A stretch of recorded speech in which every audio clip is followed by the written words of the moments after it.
بسم اللہ الرحمن الرحیم وإلہکم الہ واحد لا الہ الا هو الرحمن الرحیم صدق اللہ العظیم وصدق رسولہ النبی الکریم۔ درود پاک پڑھیے۔ صلاۃ و سلام علیک یا رسول اللہ وعلى آلك وأصحابك يا سيدي يا حبيب الله، الصلاة والسلام عليك يا سيدي يا نبي الله، وعلى آلك وأصحابك يا سيدي يا خاتم النبيين۔ تمام تعریفیں، حمد و ثنا اللہ تبارک و تعالیٰ کے لیے، درود و سلام نبی اکرم نور مجسم شفیع معظم احمد مجتبیٰ جناب حضرت محمد مصطفیٰ صلی اللہ تعالی علیہ وسلم کی ذات والا صفات کے لیے حمد و صلات کے بعد درس قرآن و حدیث کے عنوان سے اس بزم نور کا انعقاد ہے۔ آپ کو انتظار کرنا پڑا، ہم کچھ رستہ بھول گئے تھے، یوں سمجھ لیں کہ آپ انتظار کرتے رہے اور ہم مجاہدہ کرتے رہے، مجاہدہ کر کے آپ تک پہنچے۔ اللہ آپ کو بہترین صلہ عطا فرمایا۔ قرآن مجید میں اللہ کریم نے ارشاد فرمایا ہے کہ وَإِلَٰهُكُمْ إِلَٰهٌ وَاحِدٌ، فرمایا تمہارا معبود ایک ہی معبود ہے، لا الہ الا، اس کے سوا کوئی عبادت کے لائق نہیں ہے۔ والرحمن الرحیم، بڑا مہربان ہے، نہایت رحم کرنے والا۔ اللہ وحدہ لا شریک ہے، اللہ کی ذات میں، اللہ کی صفات میں کوئی اس کا شریک نہیں ہے۔ وہی وحدت الوجود، وہی واجب الوجود ہے، اسی کا وجود ضروری ہے۔ ایک ہوتا ہے شرک اکبر، اللہ کی ذات و صفات میں کسی کو شریک ٹھہرانا، اور ایک ہوتا ہے شریک اصغر، ریاکاری کرنا، دکھلاوا کرنا۔ دونوں ہی بڑے سخت ناپسندیدہ ہیں۔ اگرچہ شرک اصغر معاف کر دیا جائے گا، اس کی اصلاح ممکن ہے۔ ہمارے ہاں الحمدللہ امت مسلمہ میں شرک اکبر تو نہیں ہوتا، لیکن شرک اصغر کی بیماری بہت زیادہ ہے۔ دکھلاوا کرنا، ریاکاری کرنا، تصنع کرنا، بناوٹ کرنا، اپنے اعمال کو پیش کرنا، یہ ایک بڑا خوفناک منظر ہے۔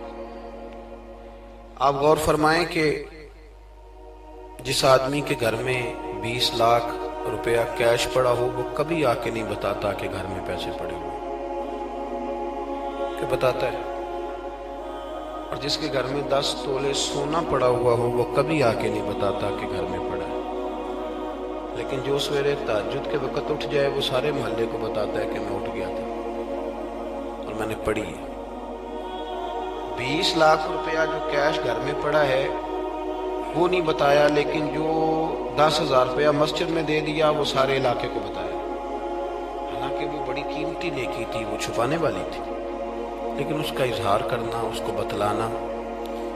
حضرت عمر فاروق رضی اللہ تعالیٰ عنہ فرماتے ہیں کہ میں اللہ کے پیارے محبوب صلی اللہ علیہ وسلم کی قبر اطہر کی زیارت کے لیے حاضر ہوا تو حضور کے مزار کے پاس بیٹھ کر حضرت معاذ ابن جبل رضی اللہ تعالیٰ عنہ رو رہے تھے۔ میں نے انہیں دیکھ کے کہا کہ کیوں رو رہے ہو؟ کہنے لگے نبی پاک علیہ السلام کی 2 حدیثیں ہیں جن کی وجہ سے میں بڑا پریشان رہتا ہوں، میں سوچتا ہوں کہیں میں زاد میں نہ آ جاؤں۔ ابن ماجہ میں حدیث موجود ہے۔ حضرت سیدنا عمر فاروق رضی اللہ تعالیٰ عنہ فرماتے ہیں کہ میں نے ان سے پوچھا کہ وہ 2 باتیں کون سی ہیں؟ تو فرمانے لگے، ایک تو نبی پاک صلی اللہ علیہ وسلم نے یہ فرمایا تھا کہ اللہ فرماتا ہے جس نے میرے ولی سے دشمنی کی، میرا اس کے خلاف اعلان جنگ ہے۔ تو حضرت معاذ ابن جبل کے رونے کی وجہ محدثین اور شارحین نے یہ بیان کی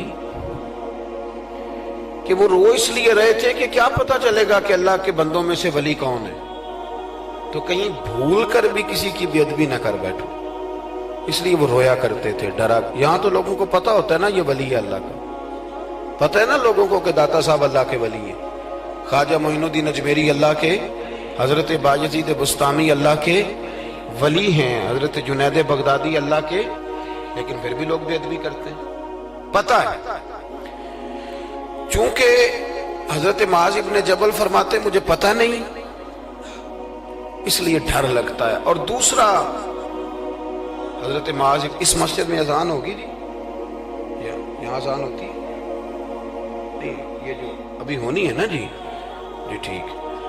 تو حضرت معاذ ابن جبل رضی اللہ تعالیٰ عنہ فرماتے ہیں دوسری یہ بات کہ نبی کریم صلی اللہ تعالیٰ علیہ وآلہ وسلم نے ارشاد فرمایا کہ تھوڑی سی ریاکاری بھی شرک ہے، تھوڑی سی، سیاستہ کی روایت درج کر رہا ہوں، یعنی یہ نہیں ہو سکتا کہ چلیں آپ تھوڑی سی کر لیں اور باقی سارے مخلص ہو جائیں، یہ نہیں فرمایا، بلکہ فرمایا تھوڑی سی ریاکاری بھی شرک ہے، تھوڑا سا بھی دکھلاوا نہ کرو، تھوڑا سا، کیونکہ ذات الہی کے لیے جو کام کر رہے ہو وہ بندوں کو کیوں بتا رہے ہو؟ جو کام اللہ کی رضا کے لیے، اس میں بندوں کی شراکت کا کیا معنی ہوگا؟ میرے عزیز دوستو، ہمارے ہاں معاشرے میں گھٹن تب پیدا ہوتی ہے جب لوگ نیکیاں چھپ کے نہیں کرتے۔ بہت سارے لوگوں کو نماز پڑھ کے بھی سکون نہیں ملتا، ذکر کر کے بھی سکون ہے، اس لیے کہ کہیں نہ کہیں ان کے دل میں یہ بات بیٹھ جاتی ہے کہ میں نفل پڑھنے لگا ہوں، اللہ کرے کسی کی نظر پڑ جائے اور وہ دیکھ کے کہہ دے کہ میں نہ، کیا میری بات، کیا میرا رویہ۔ حضرت جنید بغدادی رحمۃ اللہ علیہ فرماتے ہیں کہ ایک شخص تھا میرے زمانے میں جس نے نیک بننے کے لیے نماز شروع کی اور بڑی پکی نمازیں پڑھتا تھا، لیکن جدھر سے گزرتا تھا لوگ کہتے تھے وہ دیکھو ریاکار جا رہا، کیونکہ جس مقصد کے لیے کام کرتا تھا وہ عیاں ہو گیا۔ میرے پاس ایک دن آیا، کہنے لگا حضور نیک نامی کے لیے عبادت شروع کی تھی، الٹا بدنام ہو گیا ہوں۔ آپ فرماتے میں نے اسے کہا تو لوگوں کی طرف سے امید اتار کیوں نہیں دیتا کہ لوگ تیری تعریف کریں؟ تو ایک ہفتہ اس لیے پڑھ کہ میرا اللہ دیکھ لے اور اللہ کے رسول دیکھ لے، اس لیے پڑھ لے ایک ہفتہ، پھر اس کے بعد مجھے بتانا۔ وہ شخص کہتا ہے ابھی پورا ہفتہ نہیں ہوا تھا کہ میرے پورے علاقے نے میری عزت کر دی شروع کر دی۔ اخلاص بڑا ضروری، آپ یقین کریں اب تو یہ جو ہمارا مذہبی ماحول ہے نا، اس کے اندر بھی آپ کبھی اشتہار پڑھیں تو ایک صدارت ہوتی ہے، ایک سرپرستی ہوتی ہے، ایک نگرانی ہوتی ہے، ایک خصوصی تعاون ہوتا ہے، ایک مہمان خصوصی ہوتا ہے، ایک فلانے صاحب ہوتے ہیں، ایک فلانے صاحب ہوتے ہیں۔ تو کئی دفعہ بندہ سوچ میں پڑ جاتا ہے کہ یار حد ہو گئی ہے، اس گاؤں میں صرف 6 ہی بندے ہیں، یہی صرف قابل بندے تھے جن کے نام لکھ دیے گئے، اور پھر جس کے پاس نوٹوں کی دتھی ہوتی ہے اس کا فرنٹ سیٹ پہ اس کا نام لکھا ہوا ہوتا ہے، وہ آگے ہوتا ہے۔ ایسے تو نہ کریں آپ۔ اخلاص دیکھیں نا، جو بندہ ویڈیو میں آ گیا اس کا تو سب کو پتہ چل گیا کہ محفل میں آیا ہوا تھا، تو جو ویڈیو میں نہیں آیا اس کا بندوں کو پتہ چلے نہ چلے، رب رسول کو تو پتہ ہے نا کہ آیا ہوا تھا۔ آپ کی اس محفل کا مہمان خصوصی پتہ کون ہے؟ بتا دوں؟ میں نہیں، میں تو سیدھا سٹیج پہ آیا ہوں، سٹیج سے سیدھا گاڑی میں جاؤں گا۔ اس محفل کا مہمان خصوصی وہ ہے جس نے یہاں جھاڑو دیا مسجد، جس نے صفیں بچھائی ہیں، جس نے جو پیچھے بیٹھا ہے، جس نے بیچارے نے یہاں سارا دن محنت، جس نے اشتہار لگائے، وہ مہمان خصوصی جس نے محنت کی۔ باقی تو آئے لوگ صدارت کر کے گزر گئے۔ اخلاص والا عمل زندہ رہتا ہے، اور اگر آپ ناراض نہ ہوں تو میں تو ریاکاری کا سادہ ترجمہ کیا کرتا ہوں، اگر آپ کہیں تو کر دوں، تسی بولے نہیں، 2-4 تے بندے بولے رہن دینے ہیں، کوئی اور گل کر لیں، کر دوں ریاکاری کا سادہ ترجمہ۔ میں ریاکار کو نہ اداکار کہتا ہوں، میں کہتا ہوں جو ریاکار ہوتا ہے یہ بنیادی طور پہ تو اداکاری لمبی چلتی کوئی نہیں، بندہ تھک جاتا ہے، اداکاری لمبی نہیں چلتی، لمبا کام اخلاص والا چلتا ہے، وہ تھوڑا ہو وہ اخلاص والا چلتا ہے۔ خلوص کا معاملہ کریں بھئی، کچھ کام تو ایسے کریں جو فقط اللہ اور اس کے رسول کی رضا کے لیے، اور ان کو چھپائیں کہ کوئی بندہ دیکھ نہ لے، چھپا کے رکھیں، مخلص فی الدین، اللہ کی رضا کے لیے۔ حضرت سیدنا عثمان غنی رضی اللہ تعالیٰ عنہ نے نا سیدہ عائشہ صدیقہ رضی اللہ تعالیٰ عنہا کو نے ایک ملازمہ دی تھی، خادمہ کا، اما جی یہ آپ کے کام کاج کر دے گی سارے، یہ آپ کو بہت ساری جو چیزوں کی ضرورت ہوگی فراہم کریں گی، کپڑے دھویا کریں گی، جھاڑو دیں گی، روٹی پکا کے، ایک خادمہ دی، کنیز دی۔ وہ کنیز کہتی ہے کہ میں تو گئی تھی حضرت عائشہ کی خدمت کرنے، اور وہاں منظر یہ تھا کہ جناب عائشہ میرے بھی سارے کام کر دیتی تھی۔ وہ روٹیاں پکانے کھڑی ہوتی تو 2 روٹیاں مجھے بھی پکا دیتی، وہ کپڑے دھونے کے لیے کھڑے ہوتی تو کہتی لا تیرا دوپٹہ میں بھی دھو دیتی ہوں۔ وہ میرے سارے کام کر دیتی، لیکن جب کوئی دروازے پہ بھیک مانگنے آتا نا، جناب عائشہ صدیقہ مجھے پیسے دے کے کہتی جاؤ اسے دے آ۔ تو میں عرض کرتی کہ اماں جی سارے کام آپ میرے بھی کر دیتی ہیں، اور جب باہر کچھ دینے کی باری آتی ہے تو آپ مجھے بھیجتی ہیں، تو اس میں کیا حکمت ہے؟ جناب عائشہ صدیقہ رضی اللہ تعالیٰ عنہ کی سوچ دیکھیں، پھر لوٹیں میرے دوست، دیکھیں ہماری اماں ہماری تربیت کیسے کرتی ہیں، دیکھیں ان کا انداز فکر کیا ہے سوچنے کا۔ جناب عائشہ صدیقہ رضی اللہ تعالیٰ عنہ فرمانے لگی جب تو باہر جا کے اس کو خیرات دے گی نا تو وہ تجھے دعا دے گی، تو وہ سمجھے گی کہ یہ مجھے دے رہی ہے، وہ دعا بھی تجھے ہی دے جائے گی۔ میں دعا بھی نہیں لینا چاہتی، میں نے جو بھی اجر لینا ہے قیامت کے دن اپنے رب کریم سے ہی لینا ہے۔ میں چاہتی ہوں کہ دعا بھی تو ہی لے لے، میں دعا والا۔ یہاں تو 36 مرتبہ شکریہ ادا کرنا پڑتا، 36 مرتبہ، فلانا آیا اس کا بھی شکریہ، فلانا آیا اس کا بھی شکریہ، فلاں صاحب آئے ان کا بھی شکریہ، اتنے شکریہ ادا کرنے پڑتے ہیں۔ اور ہمارے تو دیہاتوں میں لوگ کہتے ہیں نیکی تے میں کراں پر یہ کڑا نہ نیکی کر دے۔ میں کہ چلو انہوں نے کہنے ہیں تسا نیکی کیتی تو اڑے اشتہار چھپوا دیں، بندہ بڑا چنگا بھی میرے نہ نیکی کر گئے، اس کے پوسٹر لگنے چاہیے۔ نیکی کس کے لیے کی تھی؟ بولیے، سارے بولیے۔ تو اللہ کو بتانے کی ضرورت ہے۔ ہمارے ہاں تو ختموں میں بڑا برا حال ہوتا ہے، ایک لسٹ دی جاتی ہے بڑی لمبی۔ مجھے بھی ایک جگہ لسٹ دے دی، اس پہ لکھا تھا کہ 5000 قرآن پاک پڑھا ہے، حالانکہ مرنے والے کا اپنا بیٹا ایک سپارہ بھی نہیں پڑھتا، وہ ایک سپارہ بھی نہیں پڑھتا۔ 5000 قرآن پاک، اتنے لاکھ درود شریف۔ میں نے دعا شروع کی تو میں نے کہا کہ یا اللہ جو پڑھایا جانے والے کی روح کو بخش دے۔ تو بعد میں مجھے وہ کہنے لگے پیر صاحب آپ نے بتایا ہی نہیں کیا کچھ پڑھا تھا۔ میں کہنے دسنا سا جی، کس کو بتانا تھا؟ ثواب کس نے دینا ہے؟ اس کو ضرورت ہے بتانے کی؟ ماشاء اللہ، آپ کیسی بات کر، یعنی یہ ثواب بھی اب بندوں کو بتائیں گے۔ پھر جی یہ 50,000 روپیہ میں اپنے ابا جی کی طرف مسجد دینے لگا ہوں تو یہ ختم میں یہ بھی اعلان کر دیں۔ اچھا جناب، ابا جی آپ کو کیا دے گئے؟ کہنے لگا 2-4 ایکڑ زمین بھی، کاروبار بھی، پیسے بھی۔ تو میں نے کہا اس نے بھی مسجد میں اعلان کرایا تھا کہ بغیر اعلان کے دے گیا ہے؟ اتنی وہ تو بغیر اعلان کے دے گیا، تو اس میں سے 20,000 دے رہا ہے، اس کا بھی اعلان کرا رہا ہے۔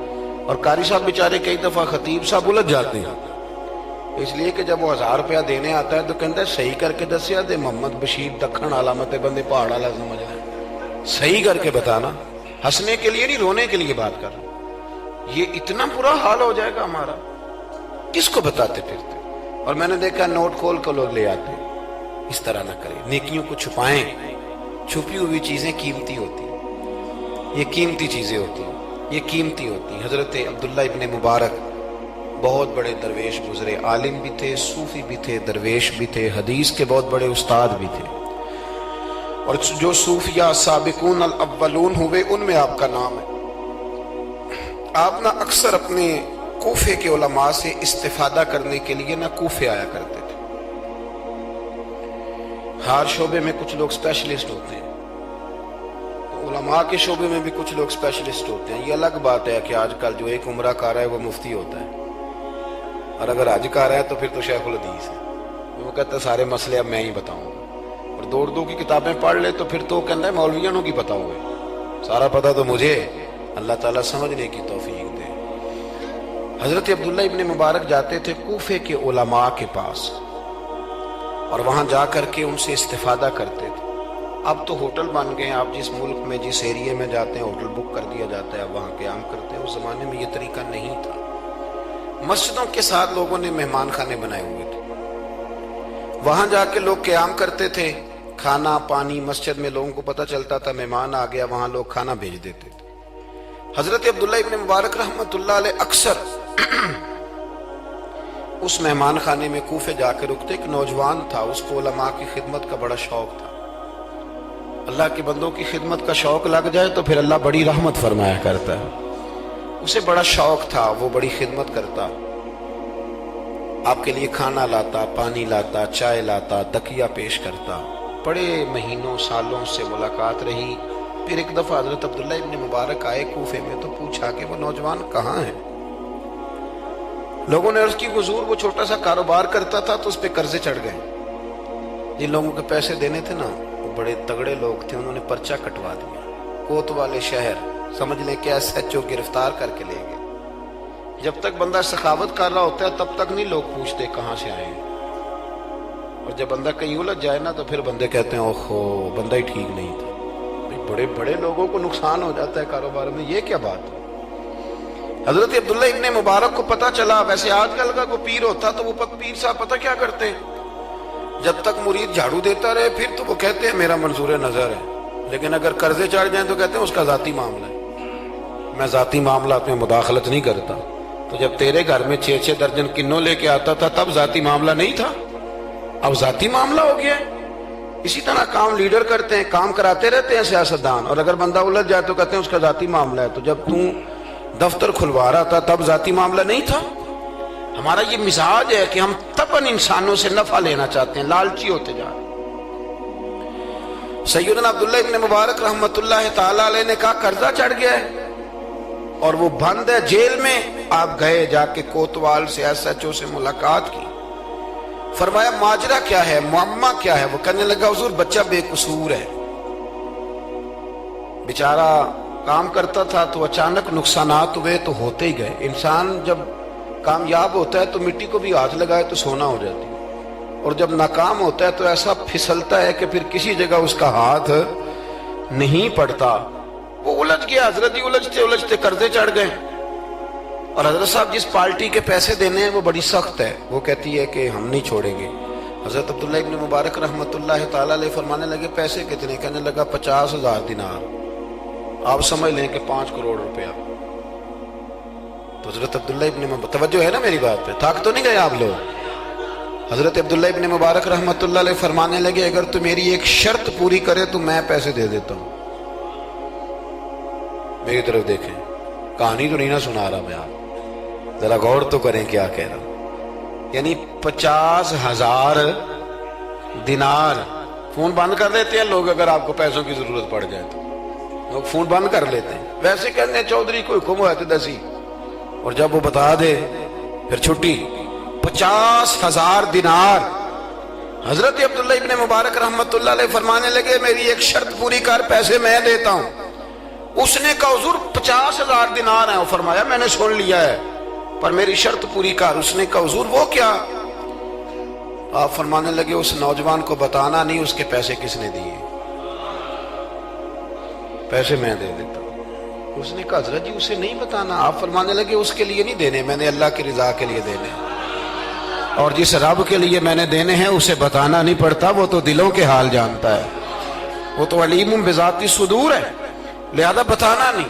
اس کو پیسے دے دیے. نوجوان نے بڑی منت کی کوتوال کی, یار اتنے بڑے پیسے کو دے گیا, کوئی 10 روپے تو نہیں دینا, اس محسن کا پتہ بتا, میں تو اس کے پوتوں کی بھی نوکری کروں گا. اس نے کہا میں مجبور ہوں, مجھے حکم نہیں, میں نہیں بتا سکتا. وقت گزر گیا, کوتوال بھی کہیں تبدیل ہو گیا. وہ نوجوان کہتا ہے عبداللہ ابن مبارک بوڑھے ہو گئے, اب گھر میں رہتے ہیں, باہر نہیں آتے. زیادہ ذوف آ گیا, اب جس نے پڑھنا ہے کچھ استفادہ کرنا ہے وہ بھی گھر میں حاضر ہوتا تھا. اللہ اکبر.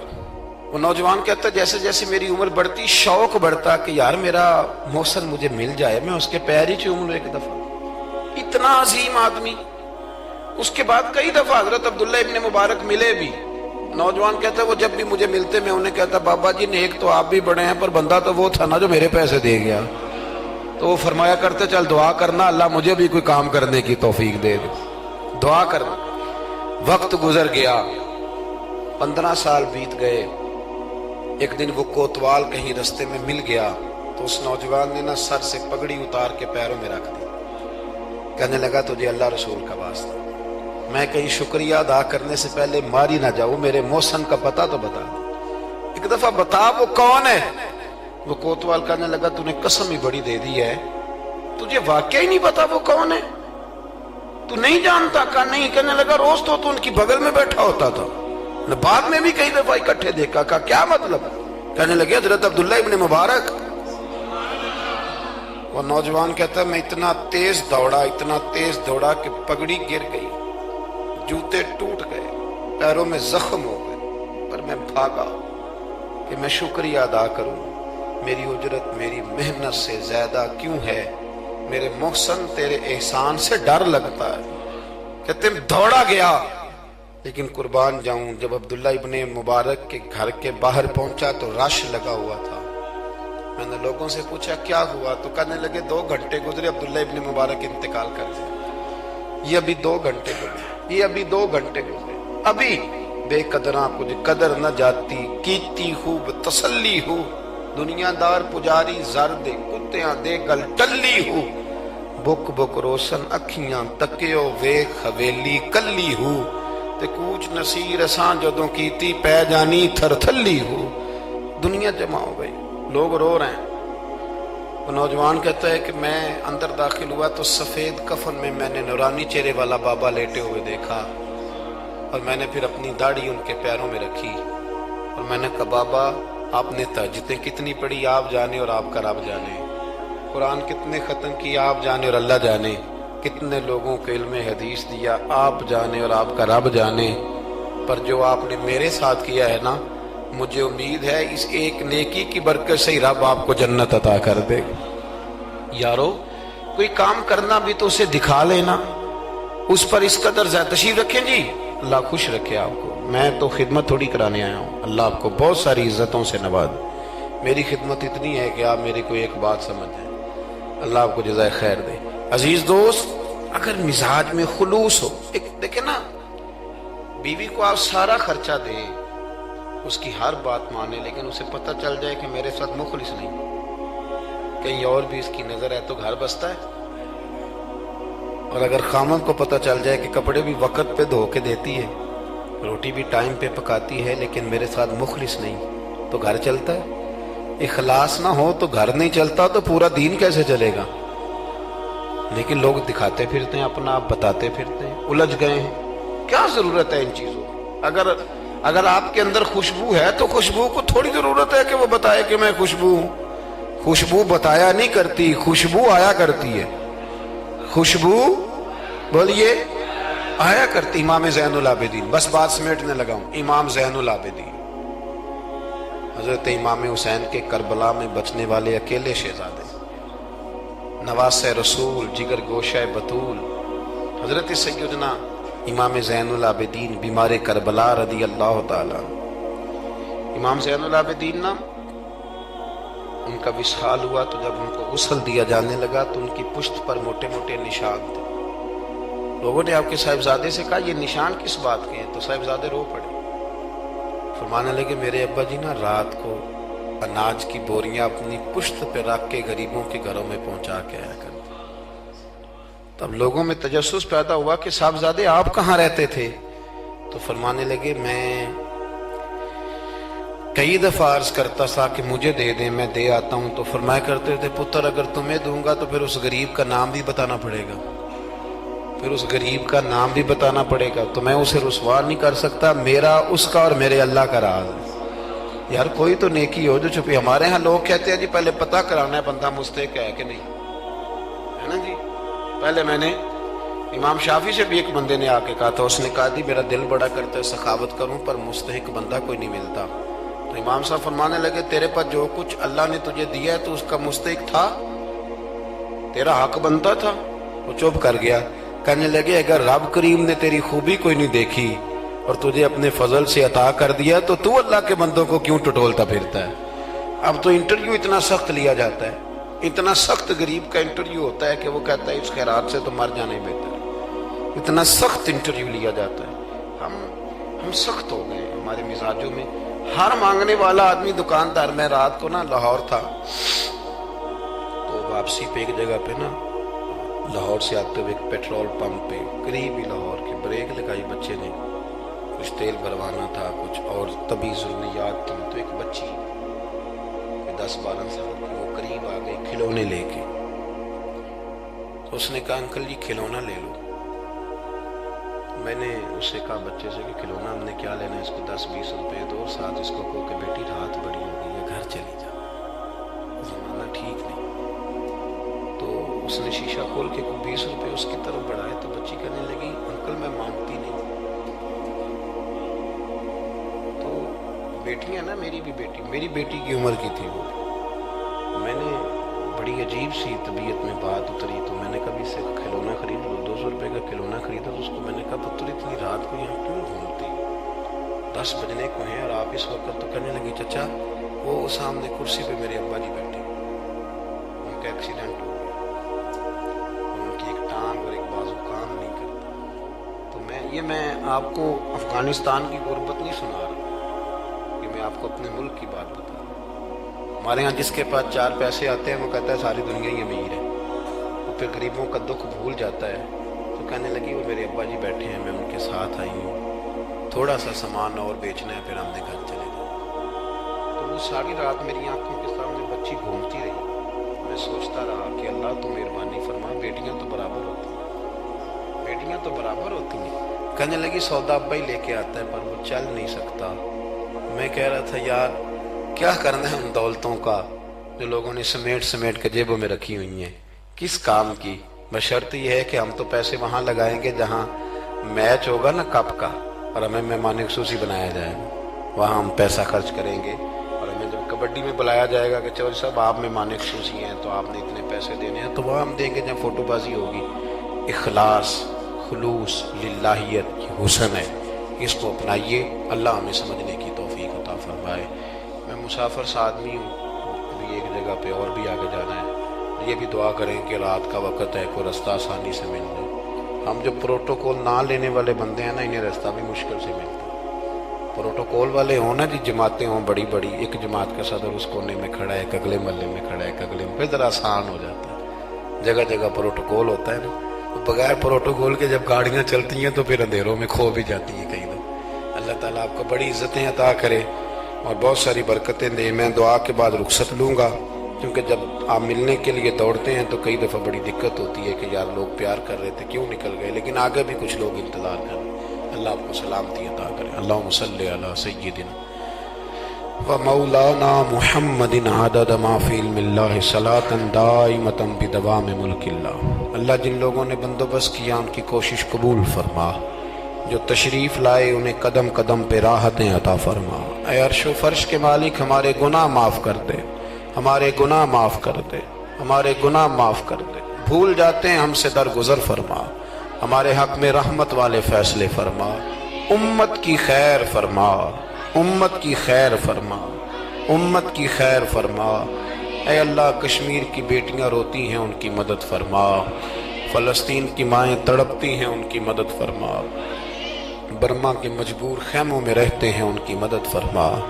عراق، شام، فلسطین سارا ٹوٹ گیا ہے، اللہ ان کی مدد فرما۔ پاکستان کو نظام مصطفیٰ صلی اللہ علیہ وسلم کا گہوارہ بنا دے، ہماری مسجدیں آباد کر دے، ہماری مسجدیں آباد کر دے، ہمارے دلوں کو روشن فرما دے۔ اے اللہ مرنے سے قبل سچی توبہ کی توفیق دینا، اے اللہ ایمانداروں جیسی موت دینا، ہمیں پردہ پوشی عطا کر دے، ہمارے گناہ بخش دے، ہمارے حال پہ رحمت کر دے، ہمارے ساتھ درگزر والا معاملہ فرما، ہماری اس بستی پر اس گاؤں پر اپنا فضل فرما۔ اللہم انا نسألک العفو والعافیۃ فی الدین والدنیا والآخرہ۔ اللہم اعز الاسلام والمسلمین فانصرنا علی القوم الکافرین، وصلی اللہ تعالی علی حبیبہ سیدنا و مولانا محمد۔